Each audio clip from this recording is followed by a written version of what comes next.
आज हम लोग सिंधु घाटी सप्ताह का पार्ट 2 पढ़ेंगे। ठीक, पहला क्लास में हम लोग पढ़ते सिंधु घाटी सप्ताह का पार्ट 1। आज हम लोग पढ़ेंगे सिंधु घाटी सप्ताह का पार्ट 2। ठीक, जो है हम लोग का है आज नगर नियोजन, टाउन प्लानिंग। समझा? तो सिंधु घाटी सप्ताह का टाउन प्लानिंग का मतलब क्या हुआ? क्यों हम लोग पढ़ेंगे टाउन प्लानिंग?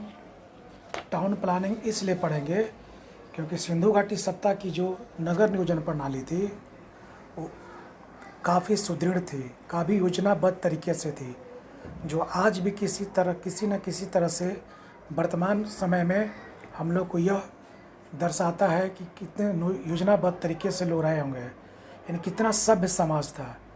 बताओ, कोई भी टाउन, कोई भी नगर तुम देखोगे, अगर वो योजनाबद्ध तरीके से हो तो हम क्या अनुमान लगाते हैं कि यहाँ पर सब लोग रहेंगे। जैसे मान लो तुम कहीं पॉश इलाका में चले जाओ, वहाँ देखो कि पूरा बिल्डिंग भवन निर्माण एकदम सही ढंग से हुआ है, वहाँ चारों ओर से मैदान है, नालियाँ ढंग से बनी हुई है, तो हम लोग क्या पता लगाते हैं कि यहाँ पर अच्छे फैमिली रहते हैं लोग, यानी क्लास 1 अफसर सब रहता होगा। तो सिंधु घाटी सप्ताह का जब सर्वे किया गया, उसका देखा गया, उसके पुरातत्व के आधार पर तो पता लगाया गया उसका नगर नियोजन, मैंने नगर का जो प्लानिंग है, नगर नियोजन मैंने क्या हुआ, नगर का प्लान करना, मैंने पूरे नगर को प्लान बे में बनाया गया था। मैंने इतने बड़े नगर को इतने व्यवस्थित ढंग से तभी बनाया जा सकता है जब उसको प्लान किया गया। तो इससे क्या पता चलता है कि आज की तरह से उस समय भी इंजीनियर रहे होंगे। कैसे आज हमारा मकान बनता है तो इंजीनियर लोग उसका नक्शा खींचता है, तो संभावना व्यक्त किया जाता कि उस समय लोग इंजीनियर रहे होंगे। ठीक, लेकिन पर्याप्त साक्ष्य के अभाव में, हम पहले भी क्लास बता चुके हैं, खुदाई से प्राप्त जो मिले वस्तु थी, पहला सेक्शन में बताए थे ना कि लगभग सिंधु घाटी सप्ताह का 100% में से 3 से 5% ये भी खुदाई हुआ है। कितने परसेंट? और उस 3 से 5% के आधार पर इतनी बड़ी सप्ताह का ये हमें विकास देखने को मिलता है। ठीक, सोचो कि 90-95% और खुदाई हो जाए तो पूरा स्वरूप ही बदल जाएगा। ठीक, तो उसी 3 से 5% के आधार पर सिंधु घाटी सप्ताह का इतिहास लिखा गया है। तो सोचो कि 3 से 5% के आधार पर इतना बड़ा है, तो पूरा अगर 100% खुदाई हो जाए तो कितना बड़ा होगा। ठीक, लेकिन काफ़ी उसमें प्रॉब्लम है, इसीलिए खुदाई नहीं हो पाता है, निचले स्तर तक जाना होगा, क्योंकि पुरानी सप्ताह थी तो निचला स्तर होगा। इसे बताए हैं क्लास में। चलो, उसी में हम लोग पढ़ेंगे नगर नियोजन, काफ़ी इम्पोर्टेंट है। सबसे पहले ये क्या बताया था, हम योजनाबद्ध तरीके से था। योजनाबद्ध तरीके से मतलब कि रोड किधर से निकलेगा, प्रवेश द्वार कौन होगा, चारों ओर से सुरक्षा के लिए क्या किया गया होगा। इसका मतलब होता है कि सिंधुवासी लोग नगर का जब निर्माण कर रहे थे तो काफ़ी वे लोग पहले से इसका सर्वे किया होगा। सर्वे करने के बाद उसको काफ़ी निरीक्षण किए होंगे और आज की इंजीनियर की तरह ड्राइंग रूप बनाए होंगे, और बनाने के बाद उस पर अंतिम रूप से मकान या नगर का रूप, जिसको हम टाउन प्लानिंग कर सकते हैं। कैसे हम लोग कहते हैं स्मार्ट सिटी, कहाँ पर हमारा क्या होगा, कहाँ पर हमारा दुकान होगा, कहाँ पर सड़क होगी, किधर से दरवाज़ा निकलेगा, सब ये टाउन बिना प्लान का हो नहीं सकता इतना बड़ा। इसी इसको कहा था योजनाबद्ध तरीके से। और इस मामले में कहा जाता है कि अपने मेसोपोटामिया की सप्ताह, सुमेर की सप्ताह और मिस्र की सप्ताह की समकालिक थी। मतलब कहने का तात्पर्य है कि इन देशों में भी, मेसोपोटामिया में भी गया, सुमेर में भी गए हम लोग, मिस्र में भी गए, तो इसी तरह का नगर नियोजन यहाँ भी दिखा। तो इस मामले में, नगर नियोजन के मामले में अन्य देश भी इसके समकालिक थे, समकक्ष थे। लेकिन एक चीज़ है नगर नियोजन के अंतर्गत, वह है जल निकास प्रणाली, जिसका आगे हम लोग चर्चा करेंगे। उस जल निकास में क्या हुआ, जल का जो हमारे घर का जो खराब पानी है, मल मूत्र का या बाथरूम का, उसको कैसे निकाला जाए। ठीक ना, मेन होल से निकलते हुए उस सारे व्यवस्था किस हम लोग सिंधु घाटी सप्ताह में ही देखते हैं सिर्फ। इसीलिए क्वेश्चन पूछता है कि सिंधु घाटी सप्ताह की सबसे उत्कृष्ट विशेषता क्या थी, तो नगर, उसमें भी सबसे उत्कृष्ट क्या थी, तो जल निकास। एसएससी में क्वेश्चन ये पूछ चुका है। तो सबसे उत्कृष्ट क्या थी, जल निकास। इस मामले में दुनिया में सबसे क्या थी, आगे थी। लेकिन नगर नियोजन में अन्य देश के समकालिक थी। मतलब मेसोपोटामिया में, सुमेर में, मिस्र में भी हम क्या देखते हैं, सिंधु घाटी सप्ताह की तरह नगर नियोजन। ठीक, तो किस मामले में दुनिया से अलग थी, तो जल निकास बताना।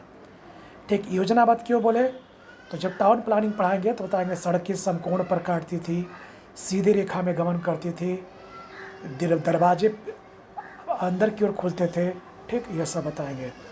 अब कहता है कि जो नगर नियोजन था, नगर उसका नाम क्यों पड़ा, तो ईंट का प्रयोग किया होगा। अगर कैसा ईंट का, पक्की ईंट का, वही अगर ईंट का प्रयोग नहीं करते पक्की ईंट का तो ग्रामीण होता ये। अब कहता है कि ये कब से कब तक इसका काल है, तो मैंने 2400 से 1900 हम पहला वाला वीडियो में बना दिए हैं कि 500 वर्षों के इतिहास में अपना ये 2400 से 1900 के इतिहास में हम बताए थे ना कि 3 चरण में चला है, तो समझना 2400 से 1900 के बीच यानी 500 वर्षों में ही इसका नगर का पूरा विकास हुआ है, ठीक ना। नेक्स्ट आते हम लोग, इसका आधार क्या है, पुरातत्व है। इसका आधार क्या, पूरा यानी खुदाई के आधार पर इसका जो मिले हैं, सड़क मिले हैं, ईंट मिले हैं, नालियाँ मिली है, उसी के आधार पर इसका नगर नियोजन हम तय करते हैं कि सिंधु घाटी सप्ताह के लोग का नगर का विकास इस तरह से रहा होगा। क्या आधार बनाकर, उसका पूरा तात्विक, जैसे मकान को देखने के बाद, जैसे उसका जल निकास प्रणाली को देखने के बाद, उसका विभिन्न प्रकार के भवन देखने के बाद, ईंट देखने के बाद, सड़क देखने के बाद, इन सब को देखने के बाद पता लगाया गया। तो ये सब कैसे पता चला, तो ये सब ज़मीन दो जगह हैं, इन्हीं की खुदाई हुई है और इसी खुदाई को बोलते हैं कौन, पुरातात्विक। यानी जो ज़मीन के अंदर से निकले वस्तुओं के आधार पर किसी काल का क्या लिखना, इतिहास लिखना, वही कहलाता है पुरातत्व। तो इनके नगर नियोजन का आधार क्या है, पुरातत्व है। आधार में लोग क्या बनाए थे, मकान, सड़क, जल निकास, ईंट का प्रयोग, ठीक ना, ETC। अब होता है, अब देखो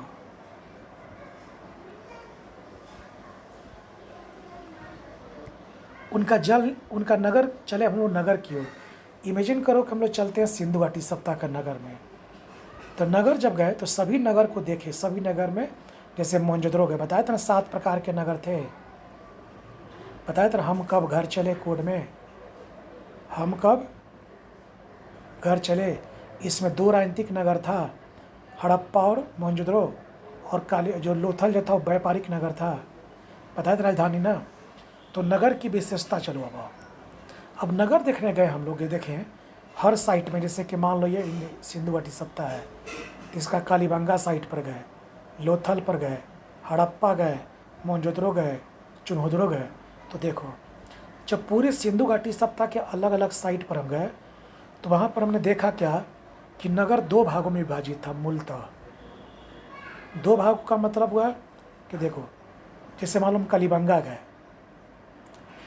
ये मान लो राजस्थान में गए, राजस्थान में मान लो कालीबंगा गए तो इधर पूर्व हो गया, इधर पश्चिम हो गया। तो मकान जो था वो पूर्व की ओर था और पश्चिम की ओर था, यानी कालीबंगा की चौहद्दी जो है ना, उत्तर दक्षिण पूर्व पश्चिम। तो मकान मूलतः किधर बसा हुआ था, उत्तर साइड से कि दक्षिण साइड से, तो बोलना है पूर्व की ओर बसा हुआ था और पश्चिम की ओर, ठीक ना। हर जगह जाओगे तुम नगर नियोजन, वो पूर्व में बसा हुआ था और पश्चिम में, चाहे चले जाओ मोहनजोदड़ो, चाहे चले जाओ लोथल, सभी जगह नगर 2 तरह थे, एक पूर्व की ओर का नगर, एक पश्चिम की ओर का नगर, ठीक। तो नगर कितने खंडों में बटा था, 2 भाग में, एक पश्चिम तरफ बसे हुए थे, एक पूर्व की ओर, ठीक। अब आता है पश्चिम की तरफ जो मकान बसे हुए थे, जैसे मान लो पश्चिम की ओर है और ये पूर्व की ओर है, तो पश्चिम की ओर जो मकान बसे हुए थे सब, उस ओर देखते हैं, उसको कहते हैं अपर टाउन। और जो पूर्व की ओर बसे थे मकान सारे किसी भी साइट में, तो बताया था ना भी, किसी भी साइट में जाओगे तो 2 तरह का मकान था, एक पूर्व की ओर मकान था, एक पश्चिम की ओर नगर था। तो पूर्व की ओर नगर को बोलते थे लोअर टाउन और पश्चिम के नगर को बोलते थे अपर टाउन। अब चलो मान लो कालीबंगा है, मान लो कोई भी साइट चले, मान लो मोहनजोदड़ो चले, हम लोग कहाँ गए, मोहनजोदड़ो गए। तो देखो कैसे टाउन प्लानिंग है। जब मोहनजोदड़ो हम लोग गए तो वहाँ देखे पूरब की ओर गए और पश्चिम की ओर गए। तो पूरब की ओर गए तो देखिए उसको लोअर टाउन बोला गया, और पश्चिम की ओर गए तो उसको अपर टाउन बोला गया। अपर मतलब ऊंचे चबूतरे पर। अब जब अपर टाउन में हम लोग गए तो यहाँ देखो क्या था, जो भी मकान बने थे ऊंचे ऊंचे चबूतरे पर बने थे, और यहाँ के मकान जो थे नीचे चबूतरे, मतलब 3-4 ईंट के बाद मकान बनना शुरू हो गया था। यहाँ पर चबूतरे क्या थे, ऊंचे ऊंचे थे। ऐसा इसलिए कहा जाता है, ऊंचे ऊंचे चबूतरे पर बने थे, इधर आओ नीचे चबूतरे पर।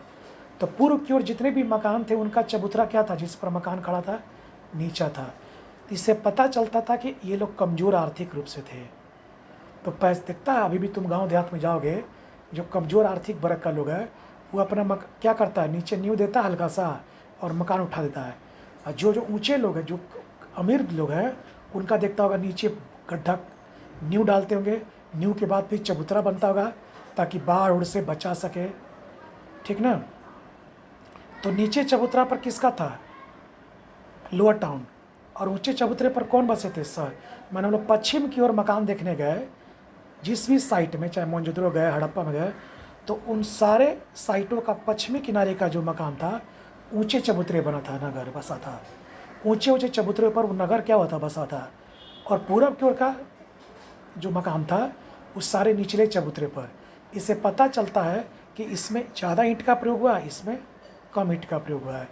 तो इसी से पता चलता है कि मकान में कि वे लोग कमज़ोर वर्ग के रहे होंगे, यानी उतने आर्थिक उनकी मजबूती नहीं थी कि उतने ईंट का वो लोग क्या कर सके, यूज कर सके। वो जानते थे कि जितना में चबूतरा खड़ेंगे तक उतना में हमारा एक मकान बन जाएगा, ठीक है। तो पहला इसकी भी अंतर क्या है, तो ये ऊँचे चबूतरे पर थे, ये नीचे चबूतरे पर। इनका आकार छोटा था। आकार छोटा का मतलब क्या, देखो देश में देखना, छोटे स्तर का मकान ज़्यादा है कि बड़े स्तर का मकान ज़्यादा है, बोलना छोटे स्तर का।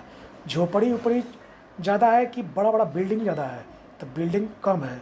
तो इसीलिए इनका पश्चिम की तरफ मकान देखने गए तो ये नगर छोटा था दिखने में, क्योंकि मकान इनका बड़ा बड़ा होता था। और बड़ा बड़ा होने के कारण क्या था, बड़ा बड़ा लोग कम बनाएंगे, लोग ज़्यादा बनाएंगे, लोग अमीर ज़्यादा होता था कि कम होता, तो कम लोग होते हैं अमीर। तो आकार इनका छोटा है, इनका आकार क्या बड़ा है। तो गरीब लोग का मकान क्या होता है, सिंगल सिंगल छोटा छोटा झोपड़ी टाइप का होता है। तो इनका ज़्यादा विस्तार होगा, तो इनका क्षेत्रफल क्या था, ज़्यादा था, इनका क्षेत्रफल क्या था, कम था, ठीक। ये दूसरा अंतर है। इन्हें पूर्व की ओर जिस भी साइड में गए, मान लो हड़प्पा में चले गए, हड़प्पा के पूर्व का मकान क्या दिखेगा, निचले चबूतरे पर कि ऊंचा ऊंचा चबूतरे पर, तो नीचे बोलना। पता वहाँ पर उनका आकार छोटे चबूतरे वाला मकान ज़्यादा दिखेगा कि बड़े वाला, छोटे वाला। वहाँ कैसे लोग रहेंगे बताओ, निम्न कोटि के लोग कि उच्च कोटि के लोग। तो सिंपल सी बात है, निम्न कोटि के लोग के पास अर्थव्यवस्था कमज़ोर रहेगा, तो उनका मकान का लंबाई चौड़ाई सब क्या रहेगा, कम रहेगा। लेकिन उनका क्षेत्रफल क्या रहेगा, ज़्यादा, क्योंकि निम्न कोटि के लोग दुनिया में कहीं भी क्या है, ज़्यादा है। भारत में बताओ ज़्यादातर कौन कोटि के लोग हैं, निम्न कोटि के लोग कि उच्च कोटि के लोग, निम्न कोटि के लोग हैं। तो यहाँ बताओ पश्चिम की ओर मकान में कौन हो रहे थे, ऊँचे वर्ग के लोग। तो दिमाग से लगा, पुरोहित लोग किधर रहता होगा, पश्चिम के पूरब में बड़े बड़े पुरोहित लोग। शासक वर्ग किधर रहता होगा बताओ, पश्चिम के पूरब में, तो पश्चिम में। श्रमिक किधर रहता होगा बताओ तुम लोग, पूरब में। मजदूर किधर रहता होगा, पूरब में। हम ही लोग का पटना शहर में बताओ, छोटे लोग कहाँ रहते होंगे, गांव देहात तरफ की ओर। अब बताओ हम ही लोग मध्यम वर्गीय, तो हम लोग कहाँ रहते हैं, सिपाड़ा तरफ रहते हैं। जो लोग बड़े बड़े ऊँचे ऊँचे फैमिली के लोग कहाँ रहते हैं, बोरिंग रोड, जो 8 मंजिला 5 मंजिला बिल्डिंग में रहते हैं लोग। तो अर्थव्यवस्था से उनका मकान भी तय होता था। अर्थव्यवस्था कमज़ोर तो मकान उनका छोटा छोटा, लेकिन क्षेत्रफल क्या है उनका बड़ा है, क्योंकि कमज़ोर अर्थव्यवस्था वालों की संख्या ज़्यादा होती है। बताओ ठीक ना। अभी बताओ पटने में सबसे मकान बताओ क्या होगा, छोटा मकान कि बड़ा मकान, छोटा मकान। नेक्स्ट आओ, लेकिन एक जगह गए गुजरात के धौलावीरा में, वहाँ हमने क्या देखा कि वहाँ मकान 3 तरह के थे। बड़े चबूतरे पर बड़े मकान, छोटे चबूतरे पर छोटे मकान, और एक ऐसा चबूतरा था ना तो ज़्यादा बड़ा था ना तो ज़्यादा छोटा था, वह मध्यवर्ती मकान। तो 3 तरह के नगर मिले हैं कहाँ पर, धौलावीरा में, एकमात्र, और कहीं नहीं मिला अभी तक। मतलब वहाँ पर उच्च वर्ग के लोग रहते थे, निम्न वर्ग के लोग भी और मध्यम वर्ग के लोग भी। तो कहाँ पर 3 तरह का मकान मिला है, तो कहाँ पर बोलना है, धौलावीरा में। इन्हें वहाँ 3 तरह का नगर था। एक क्या नगर ऐड हो गया इसमें, मध्यम नगर। और सभी जगह मध्यम नगर नहीं था, सिर्फ उच्च और निचला नगर। लेकिन एक जगह कहाँ पर, धौलावीरा में क्या था, मध्यम नगर। ये एकमात्र स्थल जहाँ से 3 नगर मिला वो कौन है, धौलावीरा, ठीक ना। तो क्या समझा, कलीबंगा पहुँचोगे तो कलीबंगा में बता तो किस तरह का नगर मिलेगा, 2 तरह का, एक उचला नगर और एक निचला नगर। चलो निचला नगर तुमको देखना होगा तो किधर जाओगे ना, कलीबंगा के पूरब की ओर कि पश्चिम की ओर, पूरब की ओर, ठीक ना। निम्न कोटि के लोग तो वो कहाँ मिलेंगे, पूरब की पश्चिम, पूरब। कहाँ पर की जनसंख्या ज़्यादा मिलेगी, पूरब की कि पश्चिम की, पूरब का। कहाँ के नगर ज़्यादा मिलेंगे, पूरब की पश्चिम, पूरब, ठीक ना। नेक्स्ट आते इसी नगर में। अब आओ नगर देखते हम लोग, टाउन के बारे में घुसते हैं। अभी तक तो पढ़े कि टाउन पूरब में बसा था कि पश्चिम में, तो पूरब और पश्चिम में, नॉर्थ उत्तर और दक्षिण में, ठीक ना। अब होते हैं किसी जगह चले गए, हड़प्पा मान लो चले गए,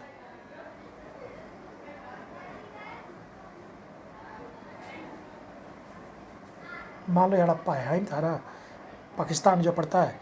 तो यहाँ का जब मकान देखने गए, कहाँ पर, नगर हड़प्पा हम लोग यहाँ पर गए, तो देखो ये हमारा पश्चिमी इलाका हो गया,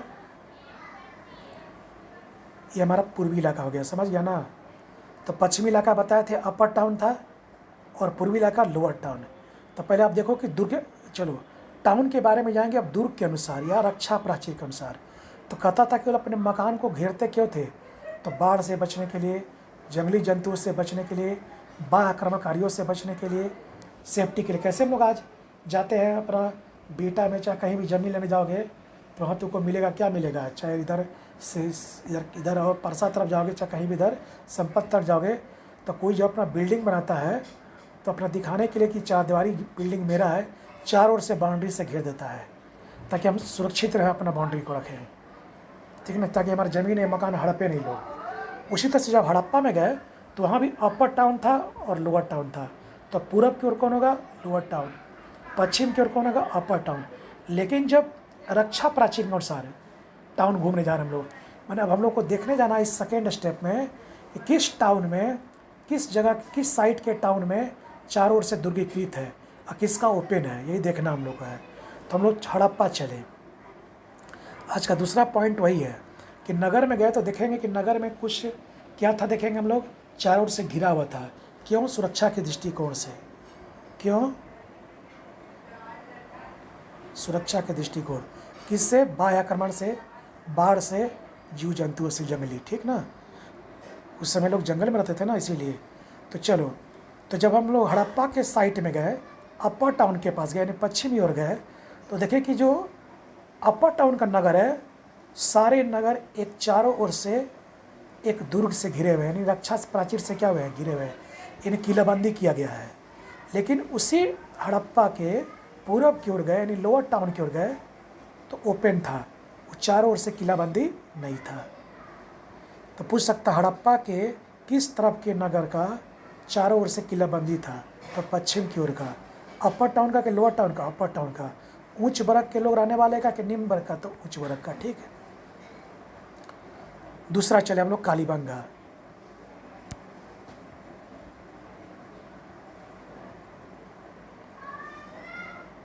हम लोग कालीबंगा चले राजस्थान की ओर। तो कालीबंगा में गए तो यहाँ भी पूरब में नगर बसा हुआ था और पश्चिम में नगर बसा हुआ था, ठीक ना। तो यहाँ देखने गए तो देखे तो क्या देखे कि पश्चिम में जितने भी नगर बसे हुए थे, उस सारे पश्चिम के नगर को एक किले से, और पूरब में जो नगर बसे थे यानी लोअर टाउन वाला, उनको भी एक किले से। और एकमात्र ऐसा जगह है जहाँ का अपर टाउन और लोअर टाउन दोनों अलग अलग किले से क्या हुआ है, घिरा हुआ है। इससे पता चलता है कि दोनों में या तो समाज में भेदभाव रहा होगा, या फिर दोनों सुरक्षा के दृष्टिकोण से अपने आप को असुरक्षित महसूस करते होंगे। तो किस स्थल से हमें पता चलता है कि उनका लोअर टाउन भी और अपर टाउन दोनों अलग अलग प्राचीर से घिरे होते, एक नहीं बोलना, देख फिगर में, फिगर से पकड़ लेना। तो कहाँ से, तो देखो यहाँ पर इसका ये सब मकान है, मान लो इस मकान का लोअर टाउन का मकान भी चारों ओर से बाउंड्री से है, और अपर टाउन का भी। कहाँ के, कालीबंगा में जाने पर। अब आता लोथल गए हम लोग, गुजरात में लोथल पड़ता है। तो लोथल में गए तो यहाँ अपर टाउन में गए और लोअर टाउन में गए, यानी पूरब की ओर गए और पश्चिम की ओर गए। तो यहाँ क्या एक अंतर देखा गया कि चाहे लोअर टाउन हो चाहे अपर टाउन हो, दोनों नगरों का मकान एक ही प्राचीर से घिरा हुआ था। मैंने अलग अलग न होकर क्या हुआ था, एक ही प्राचीर से। जबकि कालीबंगा में क्या था कि लोअर टाउन अलग सुरक्षा की अलग दुर्ग से घिरा था और अपर टाउन अलग दुर्ग से। हड़प्पा में गए तो लोअर टाउन नहीं घिरा हुआ, क्या घिरा हुआ, केवल अपर टाउन, ठीक ना। तो किस एक जगह से देखें, लोथल और बनवाली दोनों जगह क्या देखें हम लोग कि अपर टाउन हो चाहे लोअर टाउन, दोनों एक प्राचीर से घिरा हुआ है, ठीक। दोनों मकान, अपर टाउन का मकान और लोअर टाउन का मकान, दोनों क्या घिरा हुआ है, एक से, ठीक। अब चलते चुनहुद्रो जो पड़ता पाकिस्तान के पास। यहाँ गए तो अपर टाउन भी था और लोअर टाउन में था, यानी पूर्वी इलाका और पश्चिमी इलाका कहाँ का, चुनहुद्रो में गए तो वहाँ पूर्वी इलाका की ओर गए, उसका पश्चिमी इलाका की ओर। तो वहाँ देखें कि न लोअर टाउन न अपर टाउन, कोई घेराबंदी नहीं है, यानी ओपन है सब। और उनको बाढ़ का, प्राकृतिक आपदा का यानी सुरक्षा का, यानी बाह्य आक्रमण का कोई भय नहीं था। नेक्स्ट चले धौलावीरा गुजरात में। यहाँ क्या देखते हैं कि यहाँ पर बताया ना अभी हम कि एकमात्र ऐसा स्थल जहाँ 3 तरह का नगर मिला है, लोअर टाउन, मिडिल टाउन, अपर टाउन। क्या नया ऐड हो गया, मिडिल टाउन। यहाँ जब हम लोग गए तो इसके पश्चिमी इलाका में क्या देखे, अपर टाउन और मिडिल टाउन का जो नगर था दोनों एक दुर्गीकृत से घिरा हुआ था, जबकि कौन ने घिरा था, लोअर टाउन। तो किस एक स्थल से हमको यह मिलता है कि वहाँ का मिडिल टाउन और अपर टाउन दोनों एक ही प्राचीर से घिरा होते हैं। कि प्राचीर मतलब एक ही दुर्ग से, तो ये बता देना। और उसका लोअर टाउन घिरा हुआ नहीं है, लोअर टाउन को अलग रखा गया था, ठीक ना। इससे पता चलता है कि यहाँ पर उच्च वर्ग और मध्यकालीन में काफ़ी समानता थी, ठीक। कहाँ पर का टाउन दुर्गीकृत नहीं था, तो चुनहुद्रो का, ये पूरा ओपन है, देख लो। कहाँ का दोनों एक साथ घिरा गया है, तो लोथल बनवाली का। कहाँ दोनों अलग अलग रहते थे घेर करके अपना, कालीबंगा में। कहाँ का अपर टाउन केवल घिरा हुआ था, हड़प्पा का। कहाँ का अपर टाउन, मिडिल टाउन, धौलावीरा का, ठीक। तो देखो लोअर टाउन घिरा हुआ नहीं, हड़प्पा का। नेक्स्ट टाउन, अब जब टाउन के हम लोग जब अंदर गए तो घिरा हुआ देखे, घिरने के आधार पर। अब उसी टाउन में हम लोग जब घुसेंगे तो प्रवेश द्वार होगा। अभी तो देखें कि टाउन कैसे बसा हुआ, पश्चिम की ओर और पूर्व की ओर। तो बता देगा ना कि पश्चिम की ओर ऊंच वर्ग के लोग, इनकी बताओ क्षेत्रफल कम क्यों होता है, बड़े बड़े मकान क्या होते हैं, कम होते हैं। ऊंचे चबूतरे पर कौन बना सकता है, अमीर लोग कि गरीब लोग, अमीर लोग। अब आता है जैसे ही उसके टाउन में हम प्रवेश करेंगे, देखता होगा कहीं कहीं गाँव पर जाता हुआ देखता होगा प्रवेश द्वार लिखा रहता है। तो जब वो पूरे किलेबंदी होता था तो उससे किलेबंदी को जब गए तो जिस नगर में किलेबंदी था वहाँ एक प्रवेश द्वार लगा हुआ था, कि अब पता चला था कि हम लोग इस नगर में प्रवेश कर रहे हैं। तो चलो, तो प्रवेश द्वार नगर में, चलो जहाँ जहाँ प्रवेश द्वार लगा हुआ था, जहाँ जहाँ नगर को चारों ओर से घेरा गया था वहाँ पर प्रवेश द्वार था। ध्यान रखना, हम नगर में जब जाएंगे कालीबंगा में तो देखेंगे जो चारों ओर से घिरा हुआ नगर को बीच में प्रवेश द्वार है। और प्रवेश द्वार के देखते हो, अभी भी देखते होगे कहीं तुम जाते होगे कॉलेज में या स्कूल में, चाहे बड़ा बड़ा अपार्टमेंट में, तो प्रवेश द्वार के बगल में गार्ड रहता होगा, जो सुरक्षा के दृष्टिकोण से रहता होगा कि कौन आ रहा है कौन जा रहा है, ये पता लगाने के लिए। तो सुरक्षा दृष्टि से कौन देखता होगा, गार्ड था, जो सुरकुटदा और धौलावीरा में अभी तक साक्ष्य इसका मिला है। और भी खुदाई जारी है। तो सुरक्षा गार्ड के कमरे कहाँ मिले हैं, अभी तुम जाओगे ना अपार्टमेंट में जाओगे तो देखता होगा जो अपार्टमेंट की सुरक्षा करता है उसका नीचे एक कमरा दे देता है, तो उसी में रहता है और पूरे अपार्टमेंट की सुरक्षा करता हो। तो बताओ जब हम लोग सिंधु घाटी सप्ताह के नगर में गए तो वहाँ नगर की सुरक्षा के लिए एक सुरक्षा गार्ड होता था, ठीक ना, प्रवेश द्वार के पास। वहीं प्रवेश द्वार के पास उसका एक कमरा मिला है जो सुरकुटदा और धौलावीरा से मिला, दोनों गुजरात में पड़ता है। चलो, अब क्या होता था कि बुर्ज भी था। बुर्ज मतलब कि जैसे तुम जाओगे, बहुत सारा एरिया ऐसा है जैसे लाल किला है तो चारों ओर से उसका बुर्ज है। तुम जाओगे जेल में जाओगे तो जेल के चारों ओर से ऊंचे ऊंचे कोना पर मकान होते हैं, लंबवते से खड़े रहते हैं। यही पर से सुरक्षा प्रहरी क्या करता है, सुरक्षा करता है कि ताकि बाहर से कोई आए तो यहीं से वो गोली मारता है, चाहे कोई मार सकता है। उसी तरह से प्रवेश द्वार के पास कहीं कहीं पर बुर्ज लगा हुआ था, ठीक ना। बुर्ज मतलब होता किला, बड़ा सा लंबा टाइप का लगा था। उसी बुर्ज में लोग रहते थे लोग और सुरक्षा करते थे पूरी ऊंचाई से, पूरे नगर की। तो इसलिए ऊंचाई से कि दूर दराज इलाके से कोई आ रहा है उसके बारे में भी पता लगाया जा सके। मान लो तुम छत पर चढ़ जाओ, छत से तुम पता लगा सकते हो कि दूर से कौन कौन आ रहा है। घर में रहोगे तो पता चल पाएगा नहीं।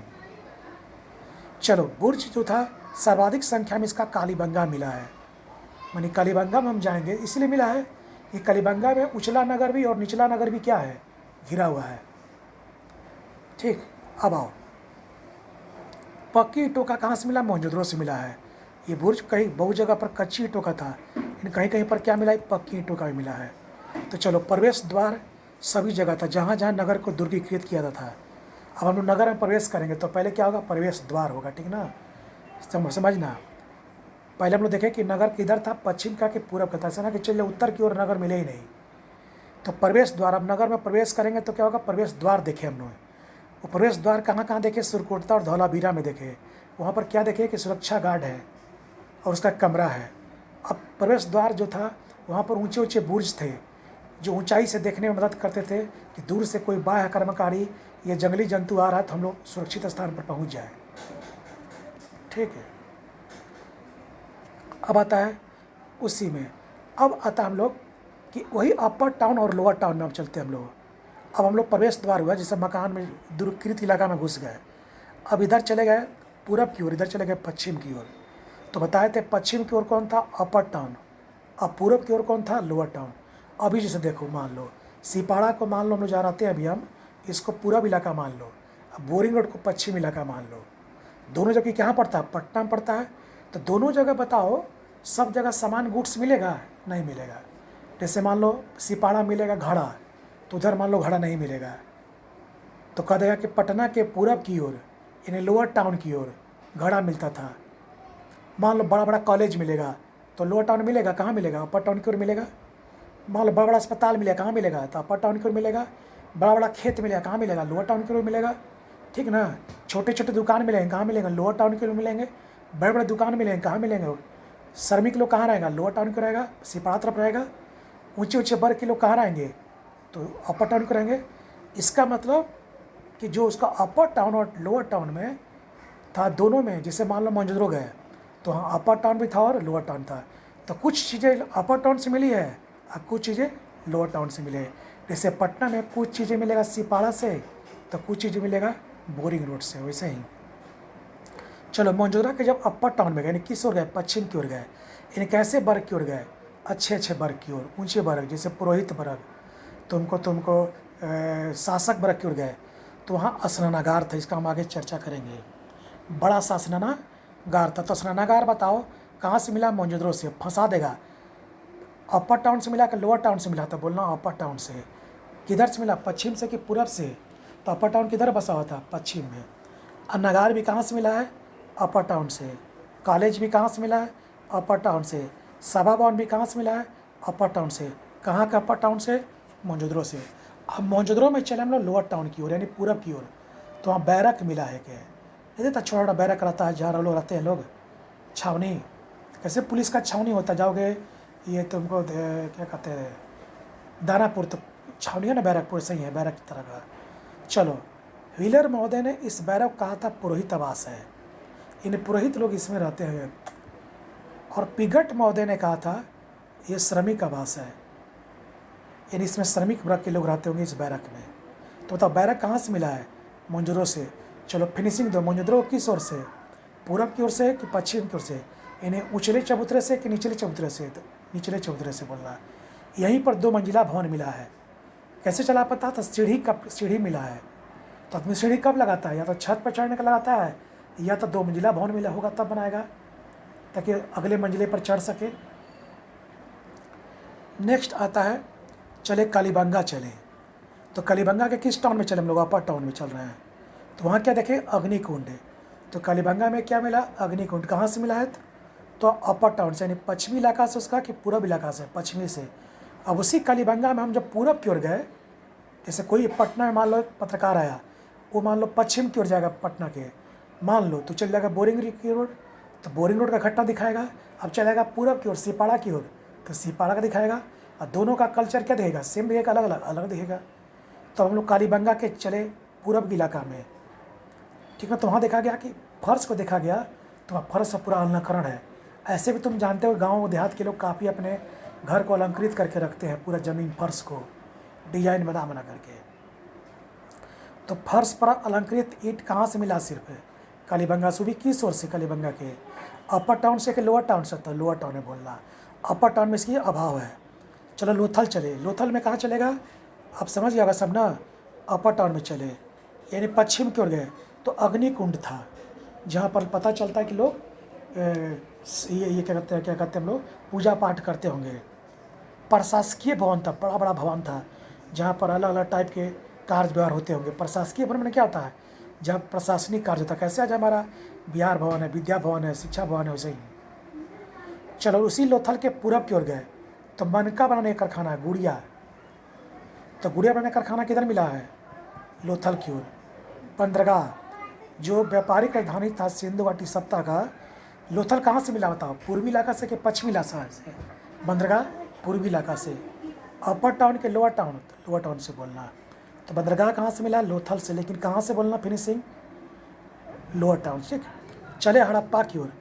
तो इन सबको छोड़कर जो मिला है सब हड़प्पा टाउन मिला है, उसके अपर टाउन मिला है। चलो नगार हड़प्पा के किस ओर मिलेगा, पूरब की पश्चिम, तब पूरब बोलना। अपर टाउन के लोअर टाउन, तो लोअर टाउन बोलना। श्रमिक बस्ती बताओ, दिमाग से बताओ। नगार का मतलब क्या होता है, अन्न, ठीक ना। नेक्स्ट आओ, 2 प्रकार का कब्रिस्तान, एच कब्रिस्तान और R37, इसका बारे में बताए थे। उत्थान का एच संकेत है, पतन का R37 है। ईंटों का वृत्ताकार चबूतरा कहाँ मिला, हड़प्पा से मिला, लेकिन कहाँ से, पूरब से कि पश्चिम से, पूरब से। चलो अपर टाउन के लोअर टाउन, लोअर टाउन से। नेक्स्ट आओ, चलो अब जो जो भवन हम दिखाए थे अभी हम कि कहाँ कहाँ से मिला वो पढ़ लेना, याद रखना, फंसाएगा तो कैसे फंसाएगा। दे देगा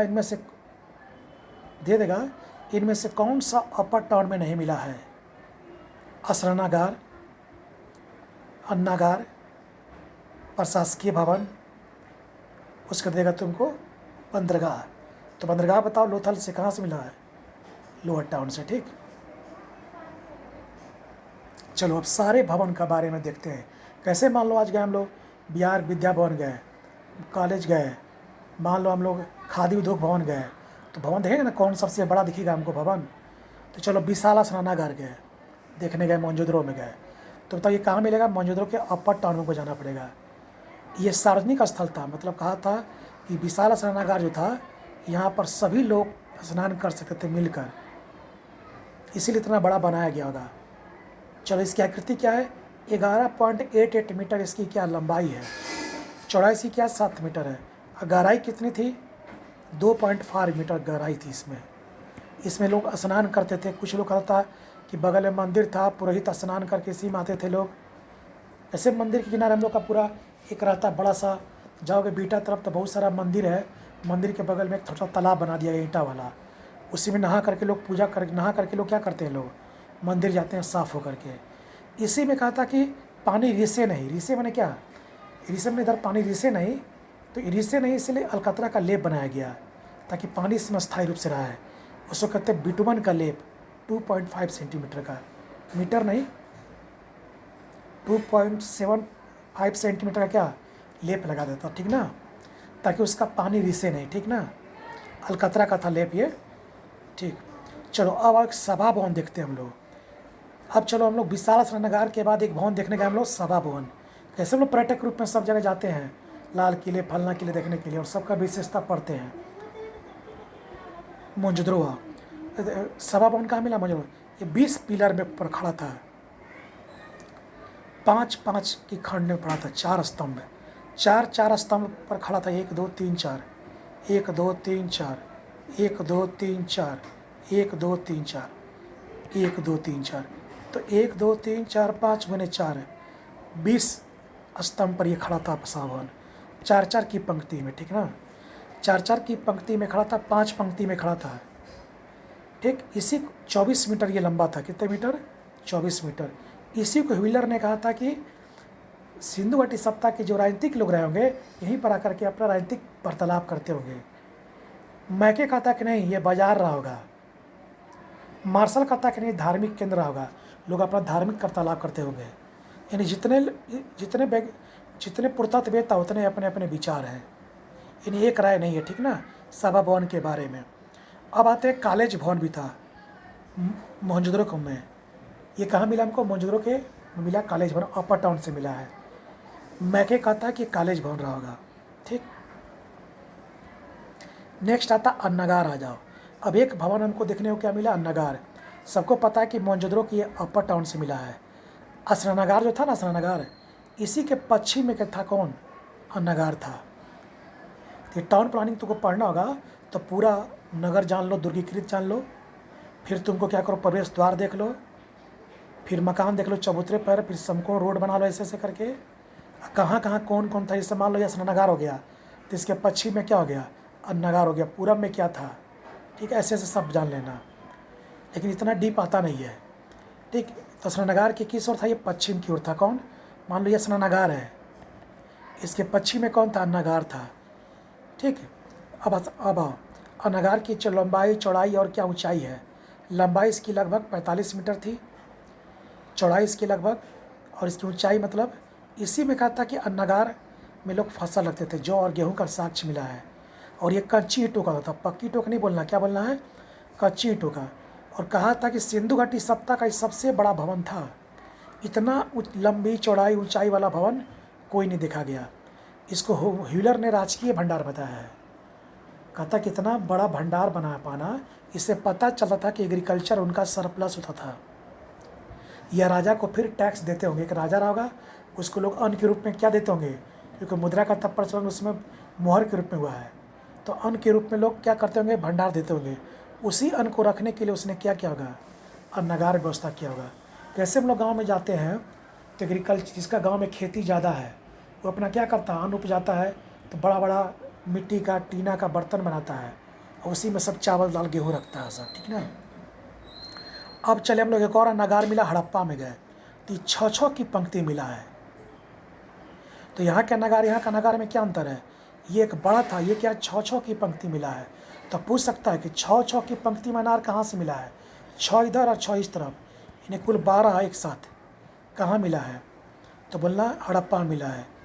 ये मिला है लोअर टाउन से और ये मिला था अपर टाउन से, मोहनजोदड़ो का। ये कहाँ से मिला, लोअर टाउन से, देखना ना बताए होंगे सब पीछे। कैसे चला पता का नगार था, तो गेहूं और जौ के साक्ष्य थे, ठीक ना। इस यहाँ से चलता पता कि कृषि व्यवस्था उनकी उन्नत होगी, यानी सरप्लस एग्रीकल्चर होता होगा। सरप्लस में क्या होता है, अधिशेष, मैंने आय से अधिक उत्पन्न करना। चलो अब चलते हैं बंदरगाह, लोथल से मिला है एकमात्र, ये भी मिला लोअर टाउन से, सब पीछे बताए हैं। राव ने कहा है कि बंदरगाह रहा होगा। अब एक चीज़ जान लो, तो बंदरगाह कहाँ से मिला है, तो लोथल से एकमात्र जगह से, और कहीं से बंदरगाह नहीं मिला है, ठीक ना। राव ने इसको क्या कहा था, बंदरगाह कहा था। अब आता विशाल संरचना, बोलेगा तो क्या मारना, देख पूछेगा विशाल संरचना कच्ची ईंट में सबसे बड़ा कौन था, नगार। पक्की ईंट में कौन था, तो बंदरगाह था। पूछेगा सिंधु घाटी सप्ताह का पक्की ईंट के रूप में सबसे विशालतम संरचना कौन है, तो बोलना बंदरगाह है जो लोथल से मिला है। और कच्ची ईंटों का कौन होता, नगार है, तो बोलना मोहनजोदड़ो से मिला है। ओवरऑल बोलेगा तो कल बोलना नगार, बोलना ओवरऑल नगार। कच्ची पक्की कर देगा तो कच्ची में नगार और पक्की में क्या मारना, बंदरगाह मारना, ठीक। नेक्स्ट आओ, अब चले अंदर में मकान की ओर चले, मकान देखने गए, मकान देखेंगे उसका अंदर चले। अब चले हम लोग किले के अंदर घुसे तो पहला मकान गए देखने, मकान देखो, कहीं कहीं पर मकान मिला, 2 मंजिला भवन मिला है मोहनजोदड़ो से। कैसे पता लगा, सीढ़ी के आधार पर, तो मोहनजोदड़ो से हमको सीढ़ी भी मिला है, जिस आधार पर पता लगाया गया कि 2 मंजिला भवन था, मैंने 1 मंजिला भी था और 2 मंजिला भी भवन था।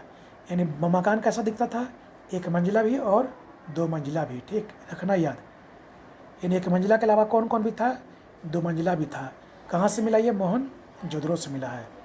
अब उसका मकान जो थे बताए थे कि चबूतरे पर बनते थे, एक ऊंचा चबूतरा और एक नीचा चबूतरा, ठीक ना। मकान कैसे बना था, ऊंचा चबूतरा पर भी और नीचा पर भी, ऊंचा वाले अपर टाउन में और नीचा वाले लोअर टाउन में। चलो उस मकान में जब हम अब देखेंगे, ईंट देखेंगे, ईंट का प्रयोग हुआ है कि नहीं हुआ है, तो पक्की ईंट का प्रयोग हुआ है ज़्यादातर। झावा ईंट नहीं, पक्की मतलब लाल रंग का, हल्का लाल रंग का, और झावा मतलब हो गया जो जल गया। देखा होगा कि जो आग पकाते ईंटा को कोई जल लेता तो उसको झावा ईंटा बोलते हैं। तो झावा ईंटा का लोग प्रयोग नहीं करते थे, उनको लगता था कि ये मजबूती नहीं प्रदान करेगा, तो मजबूती प्रदान करने के लिए हल्का लाल रंग का प्रयोग करते थे, ठीक है ना। कौन प्रदान करने के लिए, मजबूती प्रदान के क्या करते थे, हल्का लाल रंग का प्रयोग, ठीक ना। झावा ईंटा का प्रयोग नहीं करते थे, ठीक। अब जो ईंट का प्रयोग करते थे उनकी आकृति क्या होती थी? 1:2:4, यानी चौथा 4 सेंटीमीटर लंबा, 2 सेंटीमीटर चौड़ा और 1 सेंटीमीटर ऐसे इसकी ऊंचाई।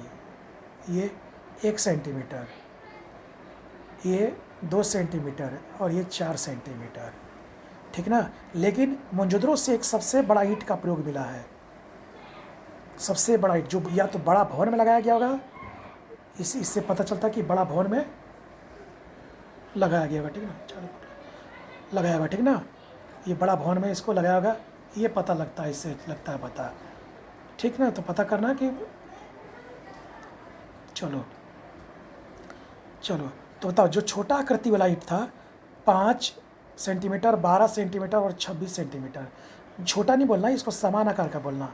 और जो बड़ा था उसका 6 से मीटर 35 सेंटीमीटर, ठीक ना, 26.6 सेंटीमीटर, 26 सेंटीमीटर और 51 सेंटीमीटर। ये सबसे बड़ा ईंट का प्रयोग मिला अभी तक मोहनजोदड़ो से, ठीक। चलो, अब ईंट का जो आकृति दिखा था मकान के आधार पर, रोड के आधार पर, तो कहीं कहीं पे ईंट एल आकार का ईंट हम कहाँ प्रयोग करते हैं? कोना में। देखो, ये कोना में एल आकार का ईंट प्रयोग करेंगे, तो एल आकार का ईंट प्रयोग कोना में। इसका प्रयोग भी ईंट का प्रयोग करते थे, आयताकार ईंट का प्रयोग करते थे, ठीक ना। कोना वाला ईंट का प्रयोग करते थे, मैंने कोनिया ईंट का, एल आकार का और आयताकार ईंट का, मैंने मकान की जरूरत के अनुसार ईंट का भी लोग प्रयोग करते थे, ठीक ना। फर्श पर अलंकरण ईंटों का प्रयोग केवल कालीबंगा मिला है। कालीबंगा के साइट में गए, मकान में गए, तो वहाँ पर फर्श पर अलंकरण ईंटों से अलंकरण किया गया ईंटों का। चलो, तो ईंट का प्रयोग बताओ, पक्का ईंटा का, कच्चा ईंटा का? पक्के का। झावा का प्रयोग नहीं, किस रंग का? लाल रंग का। सामान ईंट कितना था? 1, 2, 4। इसी का लोग का मकान में ज़्यादा उपयोग होता था, ठीक ना।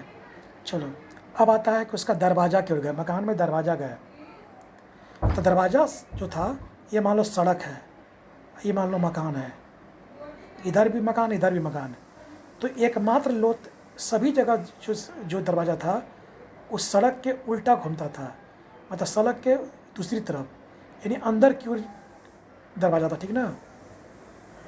और दरवाज़ा था एक पल्ले वाला था, एक पल्ले वाला, और मकान में कोना होता था, कोना में एक पल्ले वाला कोना में मकान होता था। एक पल्ले वाला किवाड़ से, आज कैसे दो पल्ले वाला भी किवाड़ है, तो एक पल्ले वाला दरवाज़ा मिलता था। कितने पल्ले वाला? एक पल्ले वाला। सड़क के ये पीछे खुलता था, लेकिन एकमात्र जो लोथल चलेंगे हम लोग जाएंगे, तो लोथल का जो दरवाज़ा था, लोअर टाउन में जाएंगे तो आगे की ओर खुलता था दरवाज़ा, मैंने सड़क की ओर। तो एकमात्र कौन? लोथल में क्या मिला? सड़क की ओर दरवाज़ा खुला है। और सब जगह का दरवाज़ा, मान लो मोहनजोदड़ो में चले गया तो वहाँ दरवाज़ा किधर खुलता था? सड़क के विपरीत दिशा, मैंने घर के अंदर की ओर। क्यों खुलता था? तो कहता लोग व्यापार होने के कारण लोग आसानी से व्यापार करने में क्या हो, दिक्कत ना, नहीं तो पीछे से घूम कर फिर आना पड़ेगा अंदर की ओर। तो व्यापार करने में दिक्कत ना, इसीलिए दरवाज़ा लोग कहाँ खोल दिए थे? बाहर की ओर खोल दिए थे, सड़क किनारे। किस किनारे? तो एकमात्र दरवाज़ा सड़क किनारे कहाँ मिला? लोथल मिला है। नेक्स्ट आते हैं खिड़की आते हैं। तो खिड़की में झरोखा था, झरोखा में नहीं सुनता है, झरोखा दर्शन, औरंगजेब के नाम सुना है कि खिड़की में उसने क्या किया था? झरोखा दर्शन लगाया था कि एक बार अपने विशेष त्यौहार के दिन जनता को देख सके उसी खिड़की से। तो झरोखा मतलब खिड़की। खिड़की का प्रयोग अभी तक कहाँ से मिला? एक जगह मात्र मोहनजोदड़ो से मिला है, और कहीं से खिड़की नहीं मिला है, ठीक ना। तो खिड़की एकमात्र मकान में क्या बनती थी? खिड़कियाँ भी समान तौर पर बनती थी कि कहीं कहीं से मिला अभी तक। तो अभी तक जब तक साक्ष्य नहीं मिला तब तक बोलेंगे इसको समान नहीं बोलेंगे, बोलेंगे अपवाद रूप में कहाँ से मिला? मोहनजोदड़ो से मिला है। यानी समान रूप से कब बोलेंगे? जब खुदाई हो जाए। अभी बताएं कि 3 से 5% की खुदाई हुई है, तो उस आधार पर सिंधु घाटी सप्ताह का पूरा इतिहास लिख पाना बहुत ही असंभव है। चलो, अब जाते हैं कि सिंधु घाटी सप्ताह का लोग जल निकास कैसे करते थे। सबको पता है कि नगर जो था समकोण पर था, कहीं से भी चले जाओ, किधर भी जा सकते हो। यहाँ से मान लो जाना तो इधर घूम जा सकते हो रोड पर। रोड एक चारों ओर दिशाओं का रोड एक दूसरे पर काटता था, जहाँ पर हम आकर के मिलते थे। कैसे? बोरिंग रोड चौराहा है, स्टेशन रोड से, गांधी मैदान से, इधर से बोरिंग रोड से, इधर से फलना से मिल सकते हैं, डाक बंगला चौराहा को हम लोग, ठीक ना। उसी तरह से यहाँ भी सड़कें जो थी समकोण पर थी और सीधी रेखा के रूप में थी, जो एक दूसरे को क्या करती थी? काटती थी। मैंने कहीं से आकर के हम कहीं से मिल करके इधर भी जा सकते थे, मैंने एक रोड पकड़ने के बाद हम चारों दिशा में जा सकते थे। चलो, इसी नगर नियोजन के तहत हम लोग जाएंगे जल निकास।